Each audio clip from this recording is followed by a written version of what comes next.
emotional day yesterday in California. Gold Star families of the 13 service members killed during a suicide bombing at the Kabul airport in 2021 spoke at a congressional forum, giving powerful testimony and demanding answers about their loved one's death. The bombing took place amid the chaotic U.S. withdrawal from Afghanistan, which, among other things, saw thousands of Americans left behind, billions of dollars of military equipment discarded, and a region destabilized. Joining us now is Jason Jones with the Vulnerable People Project, whose nonprofit organization has helped hundreds in Afghanistan during this ongoing humanitarian crisis there. Jason, so good to be with you, my friend. A lot to talk about, but first, I want to get your thoughts on the congressional forum yesterday, led by Representative Darrell Issa of California. Many of the family members talked about how they felt betrayed and even lied to by the Biden administration about what happened at Abbey Gate and the bombing there. That said, what do you think will come from this forum, if anything? What do you hope?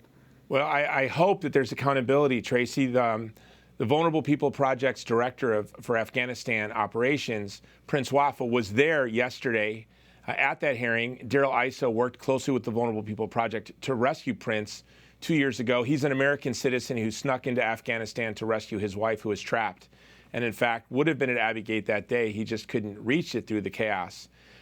We know that we're not being told the truth. 13 Americans died, 170 Afghans died, and countless thousands were wounded. My organization was warned hours before the terrorist attack to remove our people from Abbey Gate. And there's evidence that the U.S. government and our intelligence agencies knew there was a terrorist attack. They knew who the terrorist was. And our Marines and our soldiers were told to not engage the terrorist, and that failure to engage the terrorist led to, 13 dead Americans, 170 dead Afghan allies who were at Abbey Gate. They were where they were told to be by the U.S. government to be processed and eventually brought to the United States, but they died there along with our servicemen and women. And Jason, I know that your organization, you guys have been very active in Afghanistan, especially since the U.S. pulled out 2 years ago and the Taliban took over. Tell us more about that and what you all have been doing to get, I know, hundreds of people out of Afghanistan. Yeah, well, I'm in D.C. this week, actually, because more Afghan allies have finally had their visas processed, and we've had them in hiding now for 2 years. We have about 170 Afghan allies still in Vulnerable People Project safe houses in neighboring countries. And it's been a long 2 years. And I just want to thank you, Tracy, and I want to thank the EWTN audience, because you have been with us from the very first weeks. It's been a long, hard 2 years. We've evacuated, thousands of Afghans and resettled hundreds and hundreds of Afghans. This year, we've delivered over 3 million meals to the widows and orphans of our Afghan allies who were killed in action. The disastrous, ham-fisted withdrawal from Afghanistan was one of the most ignoble moments in U.S. history, but the bright lining to this dark cloud is the way the American people, and I'm a U.S. Army infantry veteran, the way the veteran community has responded to the catastrophic withdrawal is something that I think all Americans can be proud of. But we have to remember there are over 150,000 Afghan allies who were promised visas from the U.S. government who are still in hiding in Afghanistan, whose families are starving, who in the winter they're freezing. And we cannot forget them. The Ranger Creed says, "Never shall I leave a fallen comrade to fall into the hands of the enemy." And we have 150,000 comrades who were promised evacuation, who are still hiding and fighting for their lives in Afghanistan. Yeah, and Jason, there's so many things going on in Afghanistan right now.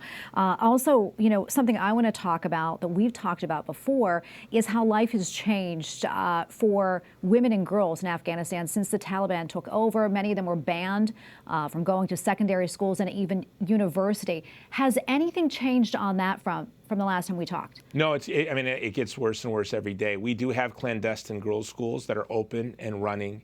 We've opened up a women's medical center because women weren't allowed to go to the same hospitals as men. So we've opened up our first center just for women. Things are getting worse and worse. But to me, what really is amazing is the Afghan women's and their families' passion for education.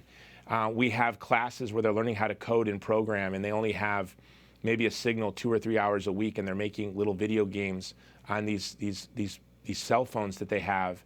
When we evacuate Afghan women, to Pakistan, the first thing they want to do is learn ride a bicycle in public, and they send us pictures of them riding bicycles in public or holding a book with a big smile on their face. And I am committed to keeping the promises that the American people made to the women and children of Afghanistan.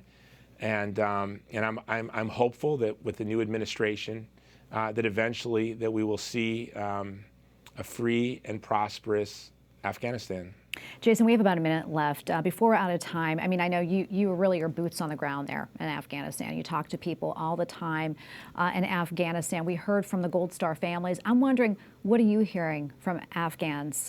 What are they saying to you? And if they could speak right now, what would they say? What would they want us to know? They would want us to remember them. They would want us to know that they value education, that they value freedom.